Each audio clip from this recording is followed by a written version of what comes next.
മലപ്പുറം താമരക്കുഴി ചുങ്കപ്പള്ളി ചോലക്കൽ ഭഗവതി ക്ഷേത്രത്തിൽ പുനരുദ്ധാരണ പ്രതിഷ്ഠയുടെ ഭാഗമായ നാഗപ്രതിഷ്ഠ നടന്നു. ചുങ്കപ്പള്ളി തറവാട്ടുകാർ, പ്രദേശവാസികൾ തുടങ്ങിയവർ ചടങ്ങിൽ സംബന്ധിച്ചു. പ്രതിഷ്ഠയുടെ ഭാഗമായി ക്ഷേത്രാങ്കണത്തിൽ 54 നാഗവിഭാഗങ്ങൾക്കായുള്ള സർപ്പക്കളം വരച്ച് പരിഹാര കർമ്മം നടത്തി. പാതിരിക്കുന്നത്ത് മനയിലെ നീലകണ്ഠൻ നമ്പൂതിരിയുടെ കാർമ്മികത്വത്തിലായിരുന്നു ചടങ്ങുകൾ. ജ്യോത്സ്യൻ ക്ലാരി കളരിക്കൽ അശോക പണിക്കർ നിർദ്ദേശങ്ങൾ നൽകി. തന്ത്രി പുതുശ്ശേരി ഇല്ലത്ത് ശ്രീകുമാർ നമ്പൂതിരിയുടെ കാർമ്മികത്വത്തിലായിരുന്നു പ്രതിഷ്ഠ. ചുങ്കപ്പള്ളി തറവാട്ടുകാർ, പ്രദേശവാസികൾ തുടങ്ങിയവർ ചടങ്ങിൽ സംബന്ധിച്ചു. News bureau, Malappuram. നമ്മുടെ കുബൂസ് അത് നമ്മുടെ ഗൾഫിൽ കിട്ടുണ്ടായിരുന്ന കുബൂസില്ലേ, നിനക്കിഷ്ടപ്പെട്ട ആ കുബൂസ്.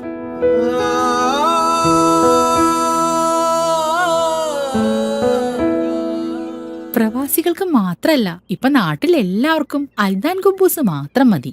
അൽദാൻ കുബൂസ് ഇപ്പൊ ന്യൂ ജനറേഷന്റെ ഇഷ്ട കുബുവല്ലേ. ഷുഗർ ഉണ്ടെങ്കിൽ ഗോതമ്പിന്റെ കുബൂസ് ആവാട്ടോ. മലയാളിയുടെ ഭക്ഷണ താല്പര്യങ്ങൾക്ക് ഇനി പുതിയ സ്വാദ്. അൽദാൻ ലെബനീസ് കുബൂസ്.